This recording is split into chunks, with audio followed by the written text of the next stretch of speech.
أنت في الحشر ملاذ لك كل الخلق تفزع وينادون ترى ما قدها من هول أفظع وينادون ترى ما قدها من هول أفظع طلع البدر علينا من ثنيات الوداع وجب الشكر علينا ما دعا لله داع فلها أنت فتسجد وتنادى شفعت شفاع فعليك الله صلى ما بعد نور وشعشع ما بدا نور وشعشع طلع البدر علينا من ثنيات الوداع وجب الشكر علينا ما دعا لله داع مرحبا يا مرحبا يا نور عيني مرحبا جد الحسين مرحبا مرحبا مرحبا يا مرحبا يا نور عيني مرحبا جد الحسين مرحبا مرحبا وبك الرحمن نسأل وإله العرش يسمع يا عظيم المن يا رب شملنا بالمصطفى اجمع صلى الله على محمد مرحبا صلى الله عليه وسلم مرحبا صلى الله على محمد مرحبا صلى الله عليه وسلم مرحبا وبه فانظر إلينا واعطنا به كل ما طمع وكفينا كل البلايا وادفع الآفات وارفع صلى الله على محمد مرحبا صلى الله عليه وسلم مرحبا صلى الله على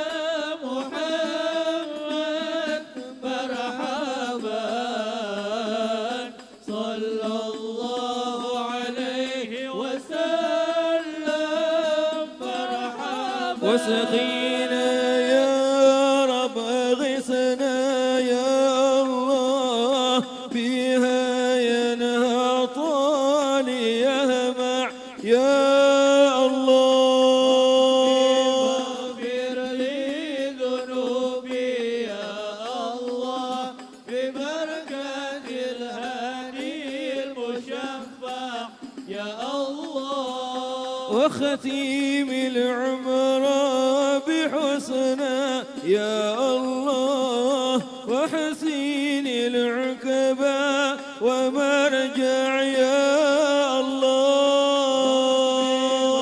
اغفر لي ذنوبي يا الله ببركة الهادي المشفع يا الله صلى الله على محمد صلى الله عليه وسلم صلى الله على محمد صلى الله عليه وسلم وصلاة الله تغشى من له الحسن تجمع صلى الله على محمد صلى الله عليه وسلم أحمد التهروالي والصحابة مسنا شاع صلى الله على محمد صلى الله عليه وسلم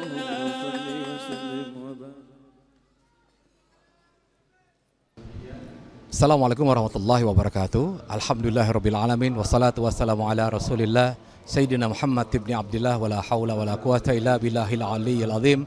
Amma ba'du. Puji syukur senantiasa kita panjatkan kehadirat Allah. Salawat dan salam tersampaikan kepada junjungan kita Nabi besar Muhammad sallallahu alaihi wasallam. Pemirsa iNews di mana saja Anda berada, kita berjumpa kembali di majelis ilmu kita Cahaya Hati Indonesia yang disiarkan dari Masjid Al-Munawwar di Pancoran, Jakarta Selatan. Nah, pada kesempatan hari ini yang akan menyampaikan tausiah adalah guru-guru kita. Yang pertama adalah Habib Alwi bin Abdurrahman Al-Habsi, kemudian yang kedua adalah Habib Alwi bin Yahya, dan yang ketiga adalah Habib Bagir bin Yahya, dan yang keempat adalah Syekh Ahmad Al-Zahiri. Nah, acara ini atau pengajian ini dihadiri juga oleh para guru-guru besar lainnya. Baik kepada Anda yang ingin mengikuti atau informasi terupdate tentang Cahaya Hati Indonesia, silahkan Anda mengikuti Twitter @cahaya_inews dan juga di Instagram @cahayahati_inews. Baik pemirsa, sesaat lagi kita akan mendengarkan tausiah yang akan disampaikan oleh Habib Alwi bin Abdurrahman Al-Habsi setelah pesan-pesan yang berikut ini. Tetap bersama kami di Cahaya Hati Indonesia. Assalamualaikum warahmatullahi wabarakatuh. Bismillahirrahmanirrahim. Nawaina at-ta'alluma wat-ta'lim wal-naf'a wal-intifa' wal-ifadah wal-istifadah wal-mudhakara wat-tadhkir wal-hatha ala at-tamassuki fi kitabillah وسنة رسول الله ودعاء إلى الهدى والدلالة على الخير ابتغاء مرضات الله وقربه وثوابه من الله تعالى وصلى الله على سيدنا محمد وعلى آله وصحبه وسلم. الحمد لله والصلاة والسلام على سيدنا رسول الله Sayyidina Muhammad ibnu Abdillah wa alihi wa sahbihi man wala wala haula wala quwata illa billah. Yang kita hormati dan kita cintai para guru-guru kita yang hadir pada malam ini secara umum, wabil khusus tamu kita yang datang dari negeri yang jauh, dari Baydha Hadramut, guru kita Syekh Ahmad Al-Zahiri, kita doakan panjang umur, sehat walafiat. Demikian yang mendampingi beliau Syekh Abdul Jalil An-Nadhiri, kita doakan panjang umur, sehat walafiat. Demikian kepada guru kita tercinta yang senantiasa membimbing kita, Habibana Al-Habib Muhammad Bagir bin Alawi bin Yahya, kita doakan panjang umur, sehat walafiat. Wabil khusus juga malam ini guru kita tercinta Habib Al-Mahbub Al-Habib Alawi bin Utsman bin Yahya, kita doakan panjang umur, sehat walafiat. Perwakilan cabang Majlis Usul Lampung yang tadi telah menyampaikan sambutannya Al-Habib Ahmad Al-Aidarus, Kita doakan panjang umur, sehat walafiat. Guru kita Kiai Al-Ustaz Abdul Salam, hadirin wal hadirat, jamaah majlis Rasulullah baik yang hadir maupun yang mendengar dari majlis live streaming majlis Rasulullah. Mudah-mudahan kita semua mendapatkan rahmat dan ridha daripada Allah Subhanahu wa taala. Kita baca hadis malam ini, hadis yang ke-71. Bismillahirrahmanirrahim. An Abi Thurayyata Ibn Ma'badin Al-Juhani radhiyallahu anhu qala Rasulullah sallallahu alaihi wa alihi wa sahbihi wasallam, allimus sabiyya as-salata ibna 7 sinina wadribuhu 'alaiha ibna 10. Hadithu hasanin rawahu Abu Dawud wa Tirmidzi wa qala hadithun hasan.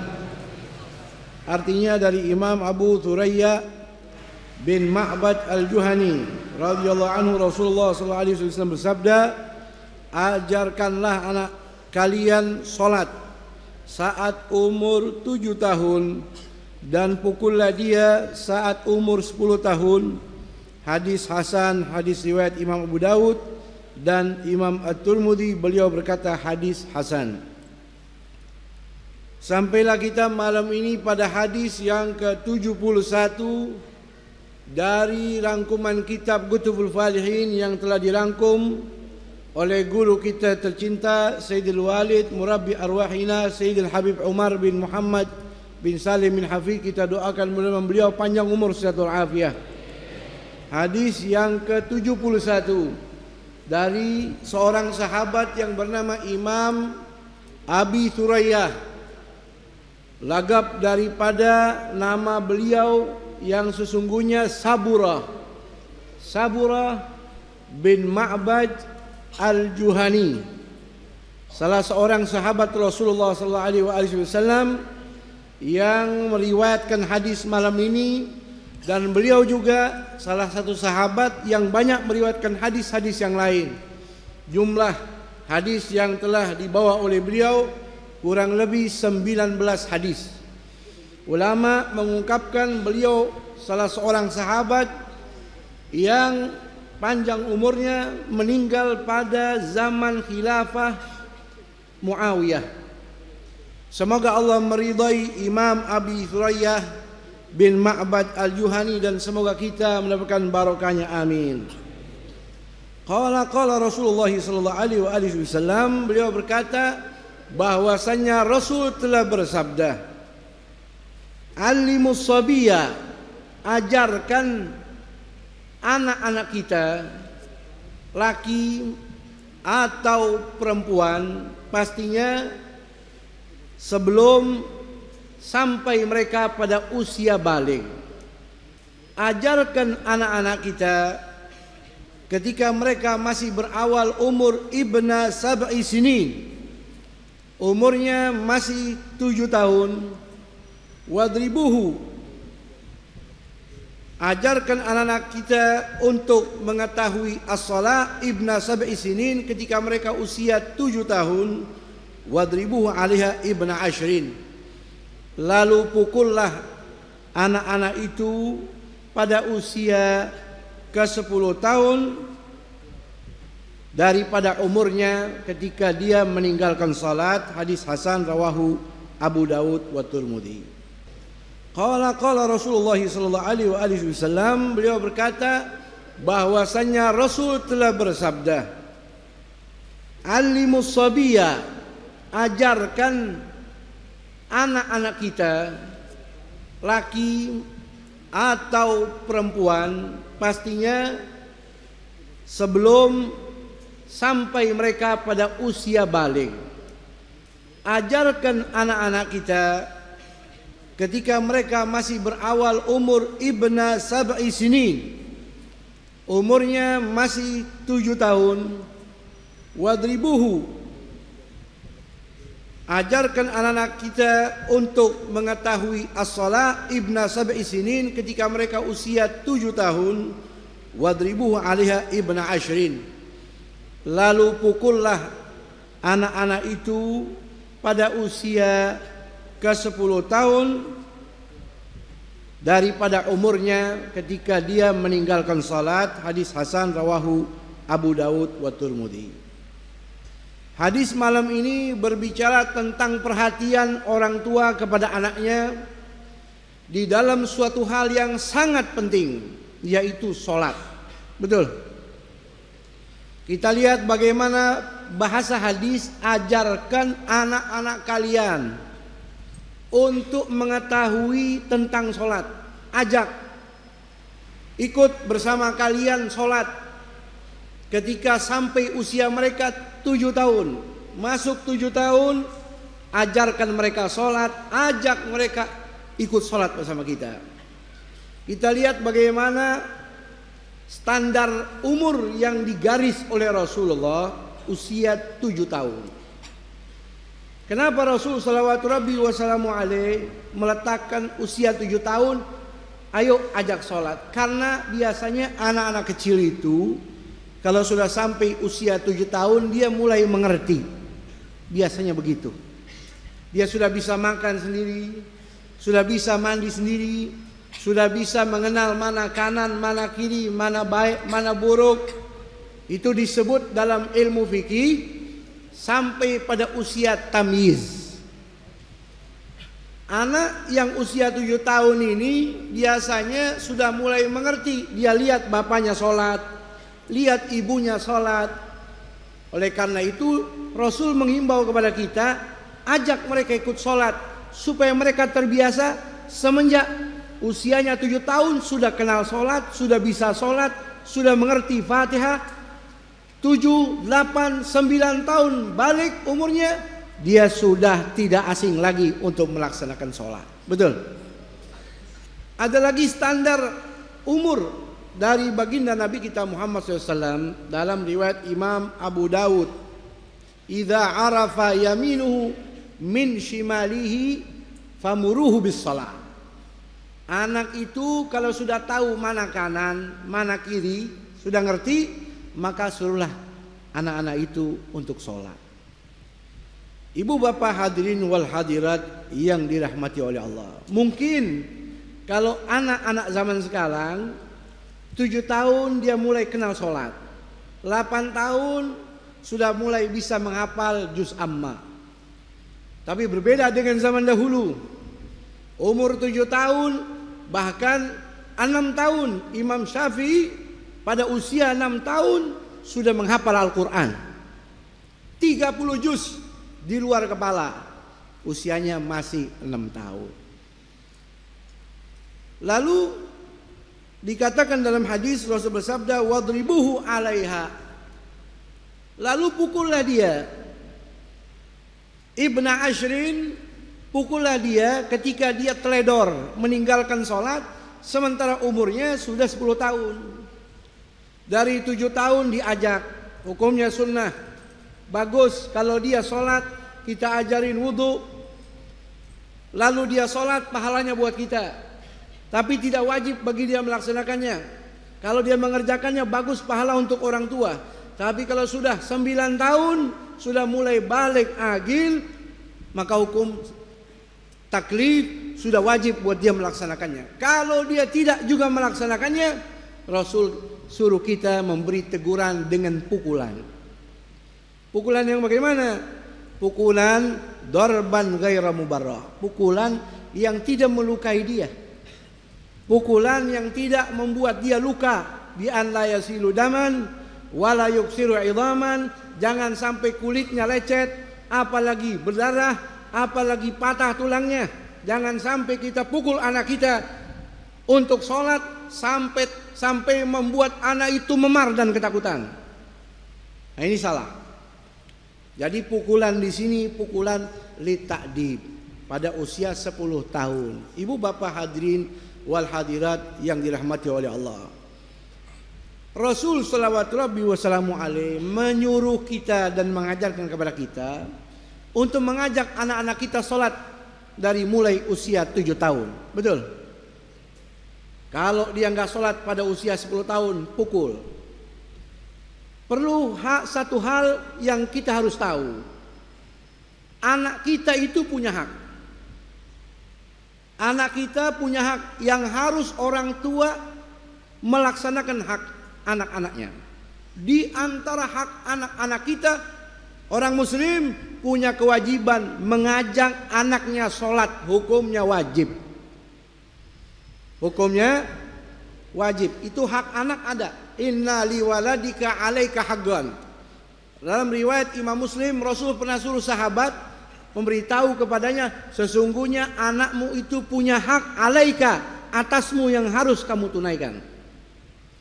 Kalau hadis ini malam ini kita tahu berarti nyuruh anak sholat hukumnya wajib, bukan hanya keluar dari lisannya Sayyidina Muhammad SAW.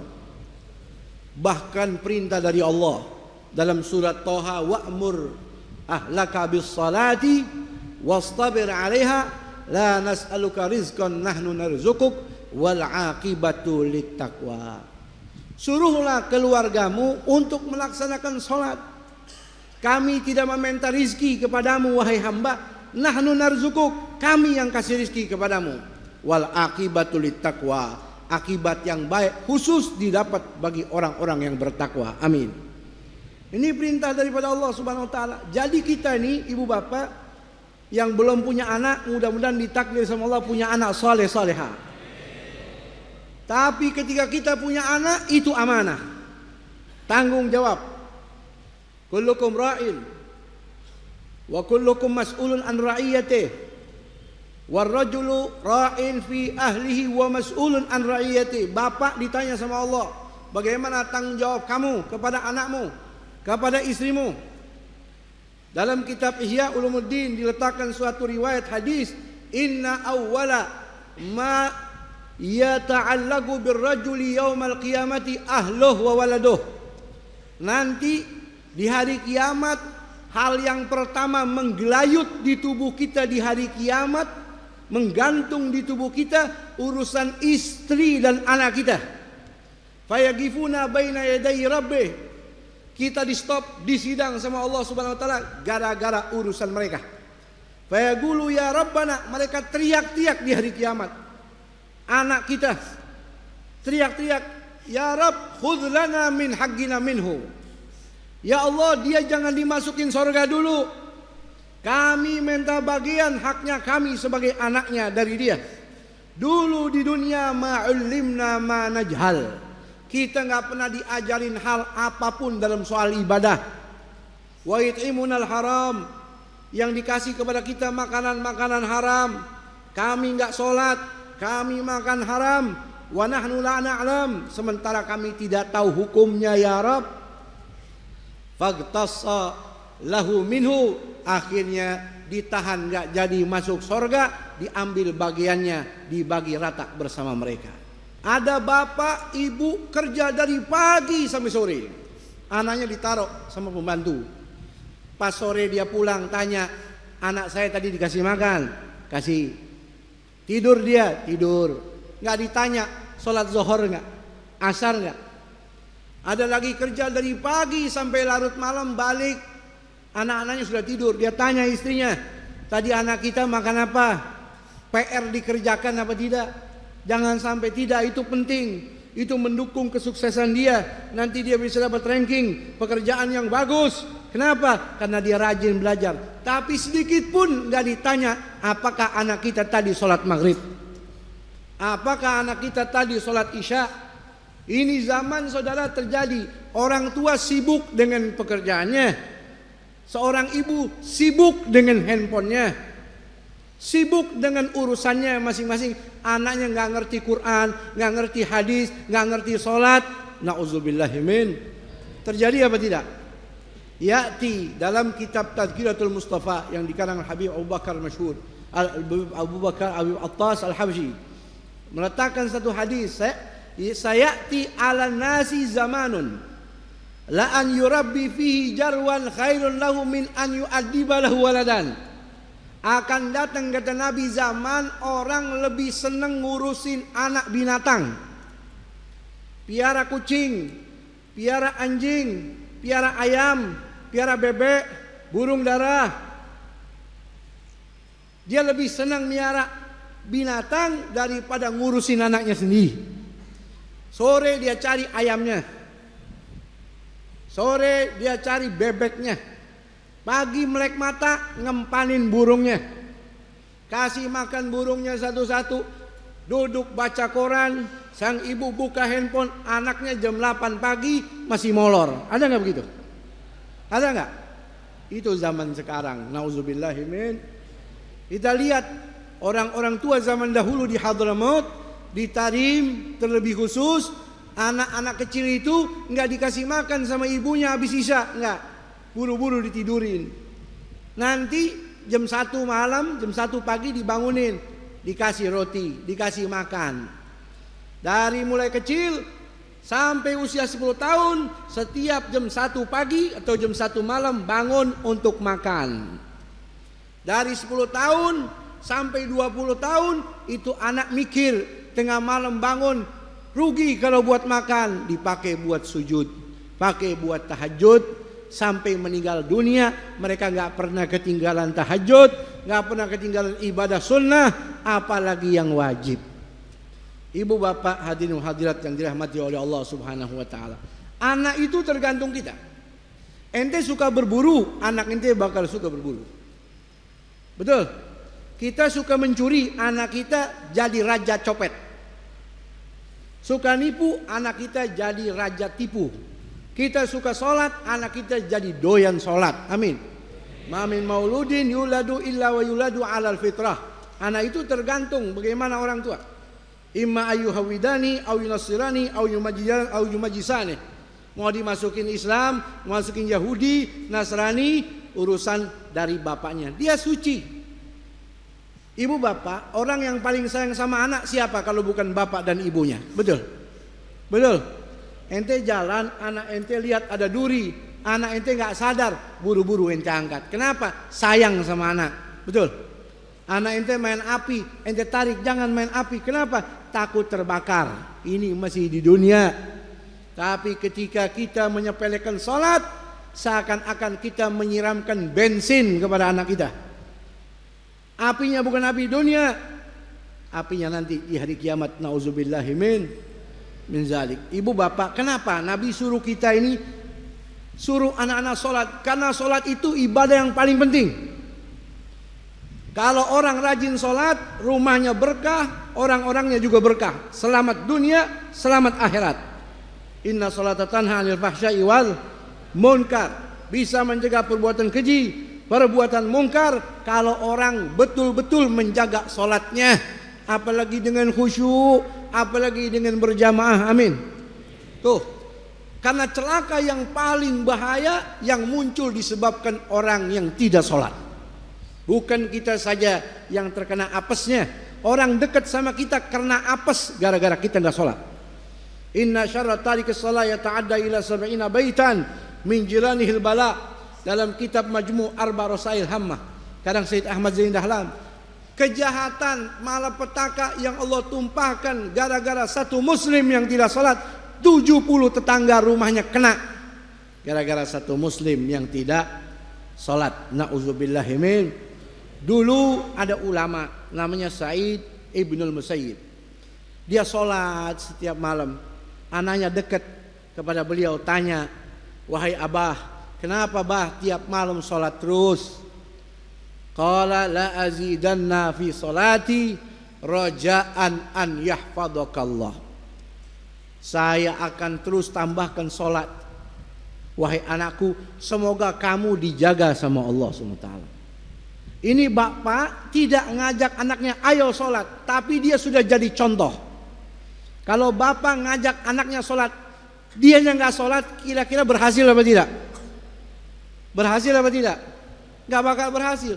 Kita sebagai orang tua contohkan kepada anak-anak kita bahwa kita orang yang senantiasa menjaga sholat. Insya Allah anak kita melihat dakwah hal kita, mereka akan tergugah hatinya untuk ikut sholat bersama kita. Dan yang terakhir, jangan pernah tinggalkan doanya Nabi Allah Ibrahim yang Allah letakkan di dalam Al-Quran. Rabbi ja'alni muqimas salah wa min dzurriyyati Rabbana wa taqabbal doa. Rabbi ja'alni muqimas salah wa min dzurriyyati Rabbana wa taqabbal Doa, ya Allah, jadikan saya orang yang menjaga sholat. Demikian juga anak cucu keturunan saya. Rabbana wa taqabbal doa, ya Allah terimalah doaku. Ibu bapak hadirin wal hadirat yang dirahmati oleh Allah, itulah penjabaran daripada hadis malam ini, hadis yang ke-71. Mudah-mudahan yang sedikit ini ada guna dan manfaatnya. Amin ya rabbal alamin. Hadanallahu wa iyakum ajmain. Assalamualaikum warahmatullahi wabarakatuh. Pemirsa, telah kita dengarkan tadi tausiah yang telah disampaikan oleh Habib Alwi bin Abdurrahman Al-Habsyi tentang pengajaran sholat kepada anak-anak di usia 7 tahun. Nah, walaupun sholat itu kewajibannya dihitung pada saat balik, tetapi pengajaran sholat ya dimulai sejak kecil. Kenapa? Ketika seorang anak sudah mencapai balik, ya dia akan menjadikan sholat itu terbiasa dalam kehidupannya. Sholat itu menjadi bagian dalam kehidupannya. Nah, bagaimana dengan orang tua yang sibuk? Carikanlah ustadz, carikanlah guru atas tanggung jawab orang tua. Ku anfusakum wa ahlikum nar. Jagalah dirimu dan keluargamu dari api neraka. Nah, pemirsa, selanjutnya mari sama-sama kita akan dengarkan tausiah berikutnya dari Habib Alwi bin Yahya setelah pesan-pesan yang berikut ini. Tetap bersama kami di Cahaya Hati Indonesia. Assalamualaikum warahmatullahi wabarakatuh. Alhamdulillah. Allahumma salli wa sallim ala sayyidina Muhammadin nurika sari wa madadikal jari wajma'ni bihi fi kulli atwari wajma'na bihi fi kulli atwarina wa ala alihi wa sahbihi ya nur. Hadirin hadirat rahimakumullah. Yang sama-sama kita hormati Dewan Guru serta tetamu kita yang hadir di malam hari ini, Syekh Ahmad bin Husain Al-Zahiri, Syekh Abdul Jalil, guru kita Al-Habib Al-Habib Alwi bin Abdurrahman Al-Habsyi, Al-Habib Bagir bin Yahya, Habib Abdurrahman Al-Idrus, segenap pengurus Majlis Rasulullah sallallahu alaihi wasallam. Semoga malam ini lebih barakah waktu dan amal yang kita jalani ini. Semoga malam ini kita bertambah ilmu yang bermanfaat, dosa-dosa kita diampuni oleh Allah Subhanahu wa taala, hati kita bertambah khusyuk kepada Allah, dan kelak kita wafat mendapatkan husnul khatimah. Amin ya rabbal alamin. Melanjutkan kitab Mukhtasar Latif Al-Habib Ja'far bin Muhammad Al-Bagir Al-Attas, yang beliau sedang pergi ke Tarim Hadramaut, maka saya diminta untuk menggantikan beliau. Dikatakan di dalam kitab Al-Mukhtasar Latif, Faslun fin najasati. Faslun fin najasati, fasal membahas tentang najis. An-najasat jam'u najasatin. Jamak bentuk plural dari mufrad atau tunggalnya najasah. An-najasat. Wan najasatu. Namun sebelum kita baca matan dari kitab Mukhtasar Latif, apa itu an-najasah? An-najasatu lughatan kullu mustaqdarin. Najasah atau bahasa kita najis itu menurut bahasa, di dalam bahasa, secara etimologi, kullu mustaqdar, segala sesuatu yang menjijikan disebut najis di dalam bahasa. Adapun di dalam syariat wa syar'an, di dalam syariat, istilah di dalam ilmu agama, secara terminologinya, kullu mustaqdarin yamna'u sihhatas shalah haitsu la murakhis. Segala sesuatu yang menjijikan, yang dapat mencegah sahnya salat ketika tidak ada rukhsah, ketika tidak ada murakhis yang dapat memperbolehkan. Contoh dikatakan di sini, amma idza wajadal murakhis kafaqidit tahurain. Adapun jika seseorang dia menemukan murakhis yang dapat diperbolehkan, ada rukhsah, ada kebolehan dia membawa najasa, membawa najis, seperti orang yang tidak menemukan dua alat suci, kafaqidit tahurain, orang yang tidak menemukan dua alat suci, tidak ada air, tidak ada debu. Air untuk berwudu atau untuk mandi hadas, atau juga debu tidak ada untuk tayamum. Tidak ada dua alat suci baik alma wa turab, air dan debu tidak ada. Ketika seseorang tidak menemukan dua alat suci, fa innan najasata la tamna'u sihhatas shalah, maka pada saat itu najis yang ada pada dirinya, pada badannya, tidak mencegah sahnya salat. Berarti dia boleh bawa najis, dia boleh berlumuran dengan najis. Ketika tidak bisa dihilangkan, tidak bisa dihindari, dan dia tidak mendapatkan dua alat suci, yaitu air dan debu. Air untuk wudu, sementara debu untuk tayamum. Wa alaihil qadha, tapi dia wajib mengulang salatnya. Ini pembahasan masalah najis secara hukum syariat dalam pembahasan ilmu fikih.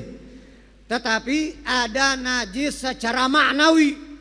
Apa itu najasah maknawiyan? Secara maknawi yang tidak terlihat dalam pembahasan fikih batin, ilmu tasawuf, penyakit hati, seperti sombong, kal kibri, seperti sifat kibir, sombong, itu juga najis. Bahkan di dalam sebuah hadis baginda Nabi kita Muhammad sallallahu alaihi wasallam, beliau bersabda, la yadkhulul jannata man kana fi qalbihi mithqalu dzarratin min kibrin. Tidak masuk surga seseorang yang di dalam hatinya ada sebesar dzarrah, sekecil apapun, ada sifat sombong, tidak masuk surga. Nggak masuk surga nih selama masih ada sombong di dalam diri kita. Subhanallah. Ada seseorang sahabat bertanya, ya Rasulullah, fa kaifa rajul yuhibbu an yakuna thawbuhu hasanan wa na'luhu hasanan, wa fi riwayatin wa na'luhu hasanatan muannats. Bagaimana wahai Rasulullah ketika seseorang dia suka pakai baju pakaian yang bagus, sendalnya, alas kakinya bagus, apakah termasuk dia sombong? Dia suka berpakaian yang bagus, pakaiannya bagus, rapi, dan juga alas kakinya bagus, mahal. Apakah itu termasuk sombong? Maka Nabi sallallahu alaihi wasallam beliau menjelaskan sifat sombong itu, patokan sombong itu adalah al-kibru batrul haq wa ghamtun nas. Sombong itu seseorang ketika menolak kebenaran, ketika dia ditegur, dinasihati seseorang, dia menolak, dia tidak bisa menerima kebenaran yang disampaikan kepadanya, dia tidak bisa menerima, dia sombong, selalu menolak kebenaran, wa ghamtun nas, dan merendahkan orang lain, melihat dirinya lebih baik daripada orang lain. Itu definisi sombong. Al-kibru batrul haq wa ghamtun nas. Maka para sahabat, mereka sudah mendapatkan penjelasan dari Rasulullah sallallahu alaihi wasallam. Ini termasuk najis, najis batin. Tidak kalah pentingnya daripada kita hanya juga sibuk membersihkan najis zahir ketika akan kita beribadah, ketika kita mau salat. Tidak kalah pentingnya kita membersihkan najis batin seperti sifat sombong dan yang lainnya. Adapun isbal, apa itu isbal? Seseorang dia menjulurkan, memanjangkan pakaiannya, baik kain sarungnya atau celana panjangnya hingga di bawah mata kaki. Apakah itu termasuk sombong? Apakah itu haram? haram, dilarang, yang Allah Subhanahu wa taala tidak akan memandangnya kelak di akhirat kalau dia menjulurkan atau memanjangkan pakaiannya tersebut di bawah mata kaki atas dasar sombong. Man jarra thawbahu khuyala. Siapa orang yang memanjangkan bajunya, pakaiannya hingga di bawah mata kaki karena sombong, khuyala, baru itu diharamkan oleh Allah Subhanahu wa taala. Hingga Allah Subhanahu wa taala la yanzur ila hadzal rajul, tidak akan melihat, memandang dengan pandangan rahmat dan ridha kepada seseorang yang memanjangkan atau menjulurkan pakaiannya hingga di bawah mata kaki. Tapi kalau nggak sengaja, emang karena kedodoran atau memang dia panjang belum sempat dipotong, kain sarungnya, celana panjangnya belum sempat dipotong atau kedodoran, itu nggak termasuk, bukan dosa, tidak haram. Yang haram itu kalau atas dasar khuyala atau sombong, atau juga disebut dengan al-bator. Maka ketika kita pergi ke masjid, keluar dari rumah kita atau ke majelis taklim untuk menghadiri acara pengajian, majelis zikir, majelis maulid, perkumpulan yang baik yang dibanggakan oleh Allah Ta'ala seperti ini, kita membaca doa seperti yang diajarkan oleh Rasulullah Sallallahu Alaihi Wasallam. Allahumma inni as'aluka bihaqqis sa'ilina alaik wa bihaqqir raghibina ilaik wa bihaqqi mamsyaya hadza ilaik fa inni lam akhruj asharan wala bataran wala riyaan wala sum'atan bal kharajtu ittiqa'a sakhatik wa ibtigha'a mardatik as'aluka an tu'idhani minan nar wa tudkhilani al-jannah wa taghfir li dhunubi fa innahu la yaghfiru dhunuba illa anta. Baca enggak nih kalau setiap ke masjid? Setiap pergi ke Masjid Al-Munawwar, ketika kita akan menghadiri Jalsatul Itsnain, kita baca itu doa. Bukan hanya ke masjid, majelis taklim, baik di jalanan, di rumah, apapun perkumpulan yang baik atau kita mau silaturahim, juga kita boleh baca doa ini. Dianjurkan membaca doa ini, Allahumma inni as'aluka bihaqqis sa'ilina alaik. Di dalam doa ini mengandung makna tawassul. Nabi Muhammad mengajarkan tawassul. Ya Allah, aku memohon kepadamu dengan kedudukan pangkat orang-orang yang pernah memohon kepadamu sebelumku. Para nabi, para rasul sebelum beliau Nabi Muhammad, banyak yang suka meminta, memohon kepada Allah Ta'ala, munajat kepada Allah. Maka beliau dengan tawadhu'nya, dengan keagungan dan kebesaran mereka para rasul dan para nabi, memohon kepada Allah Subhanahu wa ta'ala. Allahumma inni as'aluka bihaqqis sa'ilina alaik. Nah, ini salah satu dalil dimasyru'kannya, disyariatkannya tawassul. Memohon kepada Allah Ta'ala dengan pangkat, kedudukan, kebesaran, pangkat orang-orang saleh, baik para nabi, para wali, para ulama-ulama. Maka kita diperintahkan oleh nabi, oleh para ulama, mengajarkan kepada kita diperbolehkannya yang namanya tawassul, bukan syirik. Nah, kalau tawassul syirik berarti Nabi mengajarkan syirik. Nabi Muhammad Sallallahu Alaihi Wasallam beliau tawassul setiap hari, setiap pergi menuju ke masjid. Para ulama-ulama, guru-guru kita pun demikian. Mereka setiap hari berkali-kali membaca doa ini yang isi kandungannya tawassul kepada Allah, memohon kepada Allah Ta'ala dengan pangkat dan kedudukan para nabi dan orang-orang saleh. Bahkan Nabi Adam jauh sebelum Nabi Muhammad, Nabi Adam aja tawassul. Nabi Adam tawassul. Siapa Anda? Siapa ente nggak mau tawassul? Nabi Adam saja, Nabi Muhammad saja, yang paling mulianya makhluk Allah Ta'ala bertawassul. Nah, kembali ke pembahasan masalah najasa atau najis tadi, yang harus kita hilangkan sebelum kita melaksanakan sholat dengan pembagiannya nanti. Yang sering kita dengar, najis ada pembagiannya. Najis mukhaffafah, yang ringan. Najisnya air kencing bayi laki-laki yang belum mencapai usia 2 tahun atau di bawah usia 2 tahun, belum makan apa-apa kecuali hanya ASI air susu ibunya, atau boleh obat madu atau yang lainnya. Untuk obat boleh dikecualikan, itu termasuk najasah mukhaffafah atau najis mukhaffafah, najis kelas ringan. Setelah itu najis mughalladhah, najis kelas berat. B1 B2 najis al-kalb al-khinzir wa ma tawallada minhuma aw min ahadihima. Nah, di pertengahan najis mutawassithah ini yang terbanyak yang dicontohkan di sini, seperti darah, nanah, ar-rauth. Apa contohnya di sini? Dikatakan yang pertama apa? Mana nih? Yang pertama al-baul, kencing. Bukan kencing bayi laki-laki tadi yang sudah lebih dari usia 2 tahun atau belum 2 tahun tapi dia udah makan pisang. Seperti bayi-bayi sekarang.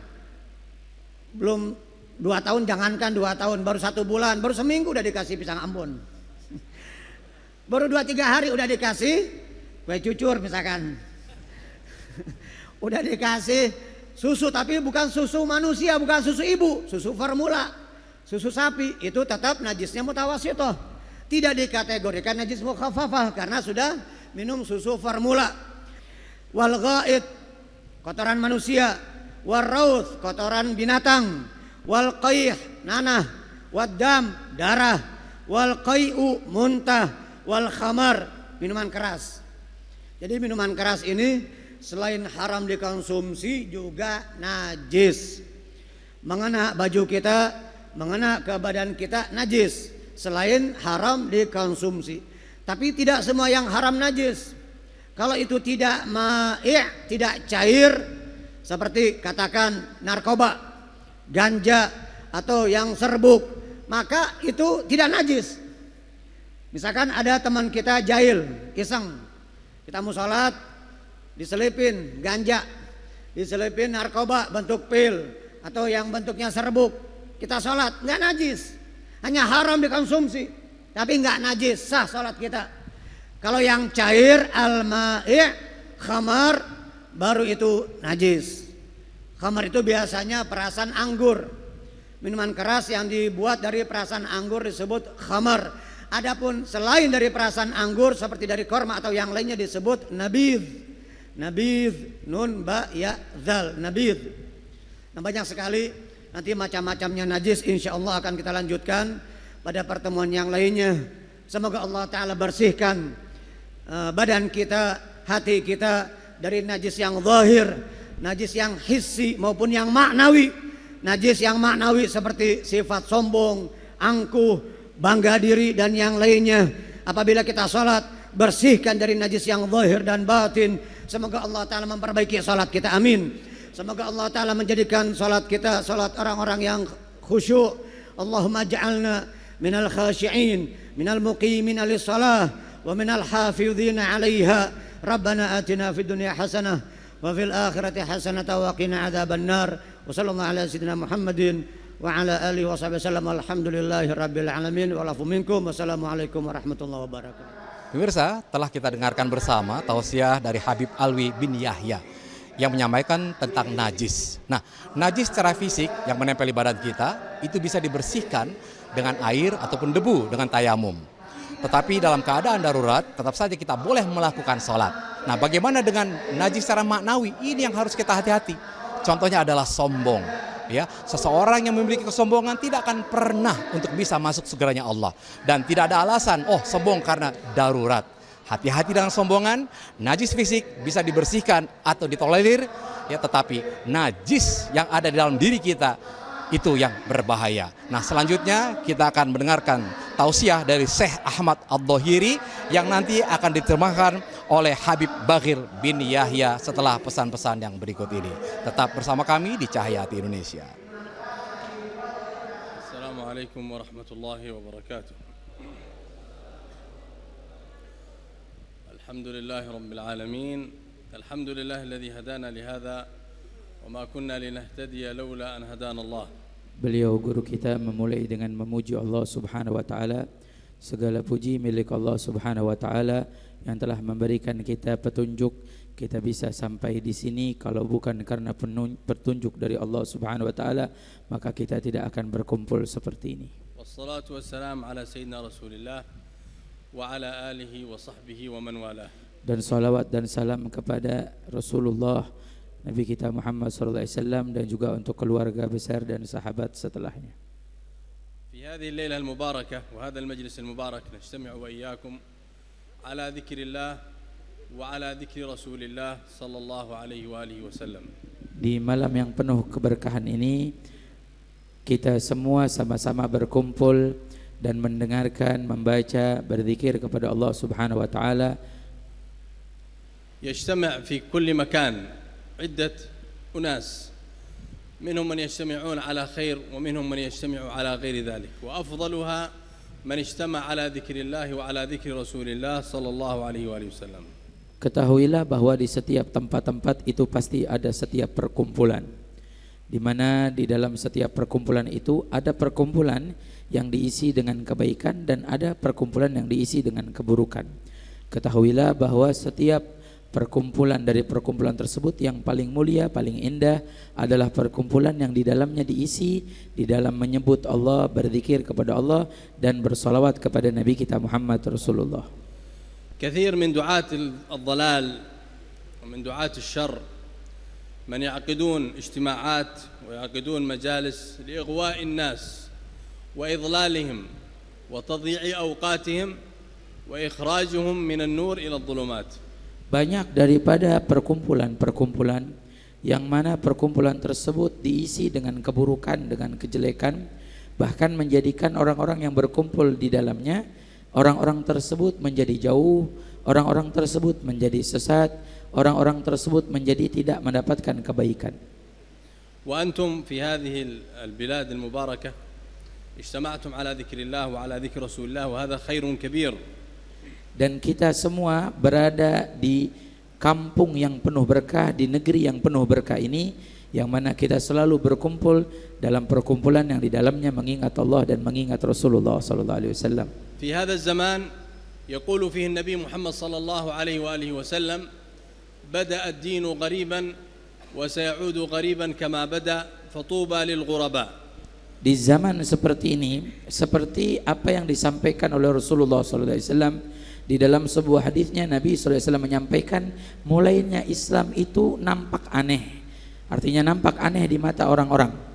Dan Islam pula akan kembali dengan terlihat aneh di mata orang-orang seperti sebagaimana mulainya. Maka beruntunglah, kata Rasulullah, orang-orang yang aneh terlihatnya. Qalu ya Rasulullah wa manil ghuraba? Qala alladhina yuhyuna ma amata an-nasu min sunnati. Maka sahabat bertanya kepada Rasulullah, wahai Rasulullah, apa itu orang-orang yang aneh, yang asing itu? Maka dijawab oleh Rasulullah SAW, merekalah orang-orang yang menghidupkan sesuatu hal-hal kebaikan yang telah mati atau ditinggalkan. Wa antum fi hadha zaman alladhi intashara fihi al-fasad tuhyuna sunan al-habib alaihi salatu wassalam alladhi amataha an-nas. Dan kalian yang hadir di sini bersama di waktu ini, di zaman ini, sebagaimana kita berkumpul adalah menghidupkan sunnah Rasulullah SAW, di mana di saat ini telah redup sunnah tersebut dan banyaknya daripada keburukan dan kefasadan dan kemaksiatan, kalianlah yang menghidupkan kebaikannya. Yaqulul Habib alaihi salatu wassalam, man ahya sunnati inda fasadi ummati faqad ahabbani, wa man ahabbani kana ma'ya fil jannah. Nabi SAW juga bersabda dalam hadis yang lainnya, barang siapa yang menghidupkan sunnahku ketika fasadnya, kehancurannya umat ini, dijawab oleh Rasulullah SAW, sebagaimana mereka yang menghidupkannya mencintaiku, dan siapa yang mencintaiku maka dia akan bersamaku nanti menuju surga. Wa min al-khair al-kabir an yakun aghlabul hadirin min fi'ati syabab. Dan dari kebaikan yang mulia yang kita lihat, dari banyak yang hadir di tempat ini, hampir banyaknya adalah para pemuda-pemuda. An-Nabi alaihi salatu wassalam yaqul nasarani asy-syabab wa khadhalani asy-syuyukh. Nabi SAW pernah mengatakan dalam hadisnya, menolongku para pemuda-pemuda yang menolongku dan banyak yang meninggalkanku mereka orang-orang yang tua. وذكر النبي صلى الله عليه وآله وسلم الشاب الذي ينشأ في عبادة الله قال من السبعة الذين يظلهم الله في ظله يوم لا ظل إلا ظله شاب نشأ في عبادة الله. Dan Nabi SAW juga menyebutkan dalam hadis lain tentang pemuda, di antara 7 golongan orang-orang yang akan mendapatkan naungan Allah, pertolongan Allah, tempat teduh dari Allah Subhanahu wa taala di hari kiamat, dari terik panasnya matahari di hari kiamat, adalah di antaranya para pemuda yang hidup dengan menjalankan perintah Allah. فهذا الزمان يجتهد في أعداء الدين وأعداء الإسلام لإغواء فئة الشباب خصوصا سواء من الذكور أو من الإناث. Di zaman ini banyak orang-orang yang ingin merusak dan menghancurkan daripada mana para pemuda-pemuda kita. Di antaranya mereka merusak orang-orang yang pemuda dari kaum laki-laki, begitu juga dari perempuannya. فيحتاج لنا معاشر الشباب إلى الثبات في هذا الزمان الذي يقول فيه النبي صلى الله عليه وآله وسلم القابض على دينه كالقابض على الجمر. Maka yang paling diperlukan, yang paling dibutuhkan oleh para pemuda khususnya di zaman ini adalah ketetapan di dalam imannya, berpegang teguh kepada ajaran-ajaran yang mulia ini. Karena Nabi SAW mengatakan di waktu-waktu seperti ini adalah mereka para pemuda yang memegang agamanya dengan teguh seperti mereka yang memegang arang yang panas. Wa min suwar ats-tsabat الذي ابتلي بها الشباب في عهد النبي صلى الله عليه وسلم كثير ممن اتبعوا الحبيب عليه الصلاة والسلام كانوا من فئة الشباب فاجتهدوا الأعداء أن يفتنوهم في دينهم ولكنهم ثبتوا وصبروا واجتهدوا. Ketahuilah dari para pemuda ini dahulu di zaman Rasulullah SAW, musuh-musuh Allah pun mereka ingin merusak para pemuda-pemuda di antara sahabat-sahabat Rasulullah. Tapi apa nyatanya mereka tidak bisa, karena para pemuda-pemuda dari sahabat Rasulullah SAW mereka betul-betul memegang teguh agama mereka. فمنهم سيدنا سعد بن أبي وقاص رضي الله عنه. Di antaranya adalah sahabat Nabi yang bernama Sa'ad bin Abi Waqqas radhiyallahu taala anhu. لما أسلم سيدنا سعد كان عمره لا يتجاوز 15 سنة. Ketika Sayyidina Sa'ad ini masuk Islam, umurnya ketika itu tidak lebih dari 15 tahun. فعلمت أمه بإسلامه وكانت كافرة فخرجت أرادت أن تمنعه من الإسلام خرجت إلى خارج البيت. Maka ketika itu diketahui oleh ibunya saat ini, yang mana ibunya ini belum masuk Islam, setelah mengetahui keislaman anaknya, maka ibunya mengusir anaknya keluar dari rumah, tidak boleh masuk rumah. وقالت له يا سعد إني لن أدخل البيت ولن أستظل بظل ولن آكل طعاما ولن أشرب شرابا حتى تكفر بمحمد. Maka ibunya berkata kepada Sayyidina Sa'ad ini, hai Sa'ad, kamu tidak boleh masuk rumah, nggak boleh makan, nggak boleh tinggal di tempat ini kecuali kamu keluar dari ajarannya Muhammad. فمر عليها اليوم الأول وهي لم تدخل البيت ولم تأكل ولم تشرب واليوم الثاني واليوم الثالث حتى ظهر التعب فيها وكاد الموت أو كادت أن تموت من كثرة ما جلست خارج البيت. Maka dilewati oleh Sayyidina Sa'ad ini, satu hari dia tidak makan, tidak minum dan tidak masuk dalam rumah, sampai 2 hari, sampai 3 hari, sampai seterusnya, sampai dia sudah merasa tidak kuat lagi, tidak tahan lagi, sampai dalam riwayat tersebut disebutkan sampai dia hampir mendatangi kematian. كان سيدنا سعد يراجعها لعلها ترجع عن رأيها ولكنها أبت. فلما أرادت أن تفتنه في دينه قال لها يا أماه والله لو كانت معك 1000 نفس إلى نفسك هذه وخرجت أمامي واحدة تلو الأخرى على أن أكفر بمحمد طرفة عين ما فعلت. Maka Sayyidina Sa'ad ini datang kepada ibunya, berharap ibunya kembalikan daripada apa yang ia lakukan kepada Sayyidina Sa'ad ini agar dia bisa masuk rumah dan makan. Namun ibunya menolak sampai dia keluar dari ajaran Rasulullah SAW. Maka apa berkata Sayyidina Sa'ad ini, sumpah demi Allah, wahai ibuku, andai kamu memiliki 1000 nyawa, 1 nyawa dilepaskan di hadapan mataku, aku tidak akan keluar daripada ajaran Nabi Muhammad. فلما رأته على هذا الثبات دخلت إلى البيت وأكلت وشربت. Maka setelah ibunya melihat daripada ketetapan yang begitu teguh seperti ini, ibunya pun akhirnya mengizinkan ia boleh masuk ke dalam rumah untuk makan dan minum. فهذه صورة من صور الثبات على الدين والثبات على هذا الإسلام العظيم الذي جاء به النبي محمد صلى الله عليه وآله وسلم. Inilah contoh dari orang-orang yang betul-betul berpegang teguh, tetap di dalam menjalankan agamanya, tetap menjalankan syariatnya Allah Subhanahu wa taala, tetap berjalan di agamanya Nabi Muhammad sallallahu alaihi wasallam.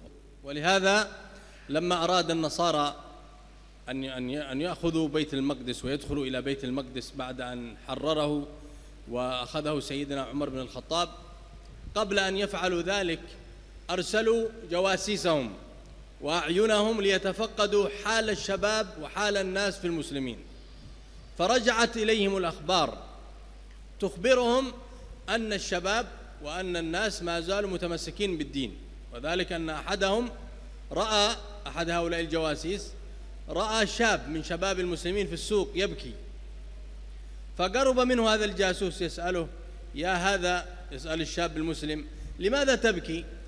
قال: أبكي لأني مع أخي في الجهاد في سبيل الله، نجاهد دفاع عن الدين، أخي يجيد الرماية بالسهم فيصيب هدفين بسهم واحد، وأنا أصيب هدف واحد فقط، فأنا حزين على أني لم أكن مثل أخي أنتصر في الجهاد وأكون لي قوة في الجهاد في سبيل الله. فرجع هذا الكافر يخبر قومه قال: المسلمون ما زالوا يحافظون على الدين والدين لهم قيمة في قلوبهم فلم يغزوهم. Di mana dikisahkan ketika mereka orang-orang Nasara ingin merebut kembali Baitul Maqdis ketika dibuka oleh Sayyidina Umar ibn al-Khattab, di mana Baitul Maqdis, Masjidil Aqsa dibuka oleh Sayyidina Umar ibn al-Khattab, maka mereka mengirim mata-mata daripada musuh-musuh Allah ini, mengirim mata-mata untuk melihat bagaimana keadaan orang-orang muslim di Baitul Maqdis. Di antara mereka dari mata-mata ini yang melihat bagaimana keadaan kaum muslimin, di antaranya adalah syabab, para pemuda-pemuda daripada kaum muslimin, bagaimana keadaan mereka. Di antara dari yang mengikuti mata-mata ini cerita bahwa mereka para pemuda kaum muslimin betul-betul berpegang teguh dan masih betul-betul berpegang teguh dengan agamanya, tidak berubah sedikit pun daripada keyakinannya. Sehingga ditemui dari salah satu mata-mata ini ada seorang muslim yang menangis di tengah-tengah pasar. Maka mata-mata ini menghampirinya dan mengatakan kepada pemuda tersebut daripada kaum muslimin, "Mengapa kamu menangis?" Dijawab, "Aku menangis karena aku ketika berperang di jalan Allah, aku ikut bersama saudaraku. Saudaraku itu mengambil anak panah dan dia bisa dengan anak panah dia sampai mengenakan 2 target. Tapi aku dengan anak panahku hanya mampu bisa mengenai 1 target. Maka aku sedih sampai detik ini aku tidak bisa sampai dalam derajat yang tinggi seperti saudaraku."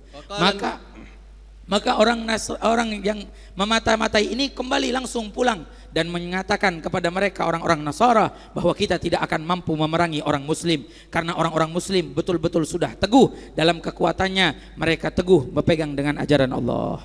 فقال النصارى انشروا بينهم الفساد والأدوات اللهو والموسيقى واللعب حتى يشتغل المسلمون عن الجهاد وعن القرآن وعن الدين، فبثوا فيهم أنواع الوسائل الذي يبثونها حتى في زماننا هذا. وبعد فترة من الزمن أرسلوا جواسيس آخرين يتفقدون حال الشباب وحال الناس، فوصلت إليهم الأخبار أن المسلمون قد فسدوا وفسدت أخلاقهم وتركوا دينهم، وأن أحد هؤلاء الجواسيس وجد شابا في نفس المكان في نفس السوق الذي وجد الشاب الأول، وجد شاب من شباب المسلمين تظهر عليه عدم الرجولة، يعني لا يظهر فيه آثار الرجولة وآثار التمسك، يعني ليس فيه صفات الرجولة، فوجده يبكي، فسأله: لماذا تبكي أنت لماذا تبكي؟ قال: أنا أبكي لأني واعدت صديقة لي، معي صديقة واعدتها أن تأتي في ساعة كذا ولم تأتي، فأنا أبكي على فراقها. فلما علم النصارى بحال المسلمين بهذه الطريقة دخلوا إلى البلاد المسلمين ودخلوا إلى بيت المقدس واحتلوا بيت المقدس، حتى أنهم قتلوا في يوم واحد 70,000 مسلم في يوم واحد في داخل بيت المقدس. ذبحوا المسلمين وبقروا بطون النساء وفعلوا الأفاعيل لما ترك المسلمون التمسك بدينهم وسنة نبيهم صلى الله عليه وسلم. Maka setelah mendengar hal tersebut, mereka para musuh Allah Subhanahu wa taala bersiasat dengan mensiasati, ayo mulai sekarang kita rusak pemuda-pemuda Islam. Dengan apa? Merusak mereka dengan alat-alat musiknya, merusak mereka dengan hal-hal yang menjadikan mereka lupa dengan agamanya, jauh dari agamanya, jauh dari Islam, jauh dari pemikirannya untuk berpegang teguh dengan agama Allah. Seperti apa yang banyak dilakukan di saat kita ini, banyak pemuda yang sehingga mereka jauh dari Allah Subhanahu wa taala dirusak dengan siasat-siasat seperti ini. Akhirnya apa? Setelah hal tersebut, maka rusaklah banyak dari mereka kaum muslimin. Setelah itu terjadi, maka dikirim lagi mata-mata kembali ke tempat tersebut, disuruh melihat bagaimana keadaan kaum muslimin. Ternyata apa? Keadaan kaum muslimin jauh dari Allah, jauh dari berpegang teguh dengan agamanya. Namun melihat di tempat yang waktu lalu, melihat seseorang yang menangis di tempat tersebut, dilihat lagi ada seseorang, di mana orang tersebut yang dilihat tidak seperti terlihat seseorang lelaki-lelaki yang jantan, tapi tidak seperti terlihat sifatnya lelaki yang tegas dan lain sebagainya. Maka dilihat orang tersebut juga menangis, ditanyakan, mengapa kamu menangis? Dijawab, aku menangis karena aku pernah menjanjikan saudaraku, menjanjikan untuk berjumpa di waktu ini, tapi ternyata aku tidak bisa memenuhinya, maka aku menangis sedih karena kesalahanku. Setelah hal itu didengar, maka mereka musuh-musuh Allah sudah menyatakan bahwa kaum muslimin sudah lemah, sudah tidak punya apapun. Maka diseranglah Baitul Maqdis tersebut di waktu tersebut, sehingga apa? Di mana sejarah itu mencatat sampai di Baitul Maqdis itu meninggal 70.000 kaum muslimin. Dibunuh di situ kaum muslimin, dan bahkan sampai dibelah perut-perut mereka kaum perempuan daripada muslimat di waktu tersebut. Kenapa? Karena mereka jauh daripada berpegang teguh dengan agama Allah. Pemirsa, tadi telah kita dengarkan bersama tausiah yang disampaikan oleh Syekh Ahmad Al-Dhahiri yang diterjemahkan oleh Habib Baghir bin Yahya. Nah, beliau menyampaikan resep jitu untuk berjumpa dengan Rasulullah di surga. Apa itu? Hidupkanlah sunnah dalam kehidupan kita, karena sunnah adalah bukti cinta kita kepada Rasulullah, dan kita nanti akan dipertemukan Allah dengan orang-orang yang kita cintai. Apa misalkan? Sederhana saja, makan dengan tangan kanan, melangkah di awal dengan kaki kanan, senantiasa tersenyum ramah terhadap orang, dan juga menyampaikan salam. Baik pemirsa, kita berterima kasih kepada guru-guru kita yang telah menyampaikan ilmu pada hari ini. Yang pertama adalah Habib Alwi bin Abdurrahman Al-Habsi, kemudian Habib Alwi bin Yahya, dan juga Habib Baghir bin Yahya. Bersama juga dengan guru-guru kita yang hadir pada kesempatan ini, dan juga kepada Syekh Ahmad Al-Dhahiri. Semoga ini bermanfaat buat kita semua. Mari sama-sama kita tutup pengajian kita dengan doa penutup majelis. Subhanakallahumma wa bihamdika asyhadu an la ilaha illa anta astaghfiruka wa atubu ilaik. Dan kepada Anda jangan lupa untuk follow akun sosial kami, yaitu di Twitter @cahai_inews dan juga di Instagram @cahayahati_inews. Baik, saya Agus Sidwar, mohon maaf bila ada hal-hal yang kurang berkenan di hati Anda. Billahi taufiq wal hidayah. Assalamualaikum warahmatullahi wabarakatuh. Bismillahirrahmanirrahim. Assalamualaikum warahmatullahi wabarakatuh. Alhamdulillah wassalatu wassalamu ala Rasulillah Sayyidina Muhammad ibn Abdullah wa ala alihi wa sahbihi wa man walah, amma ba'du. Seperti biasa kita menutup kajian kita dengan zikir jalalah, bersama-sama memohon pada Allah. Mari kita hadirkan hati kita meminta kepada Allah, mengemis kepada Allah Subhanahu wa taala. Hanya Dialah Allah yang segala harapan dan keinginan kita ada di genggamannya, ada dalam kekuasaannya, ada dalam kehendakannya. Kalau Allah menginginkan memberinya, maka Allah akan memberikannya. Namun kalau Allah ingin menghalanginya, dengan cara apapun kita tidak akan bisa mendapatinya. Namun bagaimana cara yang indah kalau bukan kita merintih meminta kepada Allah, memohon kepadanya yang memiliki segalanya, yang berkuasa atas segalanya. Mari sama-sama kita ucapkan qulu jami'an ya Allahu ya Allah, ya Allahu ya Allah, ya Allahu ya Allah. Panggillah nama Allah. Panggillah dengan lisan dan hatimu. Hadirkan apa yang kau ucapkan. Khusyukkan dan tundukkan. Kau berada di hadapannya. Kau sedang menyebut namanya. Dan dialah Allah yang maha mendengar setiap hamba yang memanggilnya dengan tulus. Setiap hamba yang betul-betul berserah diri hanya padanya. Setiap hamba yang hanya mengemis padanya, yang hanya meminta padanya, maka berserah dirilah hanya pada Allah. Memintalah hanya pada Allah. Mengemislah hanya pada Allah. Ya Allah, mohonlah pengampunan darinya. Pengampunan atas setiap dosa-dosa yang kita ketahui maupun yang tidak kita ketahui yang telah kita lakukan. Mohonlah perlindungan dan penjagaannya dari setiap dosa-dosa yang mungkin akan terjadi pada setiap diri kita, karena sesungguhnya dialah yang maha menjagaku dan kalian dari setiap apapun yang akan terjadi. Kalau memang itu buruk untuk kita, maka mintalah ya Allah, jauhkanlah setiap keburukan yang tercatat untuk kami. Rubahlah menjadi setiap takdir-takdir kebaikan dan indah ya Allah. Ya Allah. Ya Allah. Ya Allah. Ya Allah. Ya Allah. Ya Allah. Ya Allah. Ya Allah. Ya Rahman. Ya Rahim. Ya Allah. Ya Rahim, Ya Allah. Ya Rahim, la ilaha illallah. La ilaha illallah. La ilaha illallah. Al-Azim, Al-Halim. La ilaha illallah. Rabbul Arshil Azim. لا إله إلا الله رب السماوات ورب الأرض ورب العرش الكريم.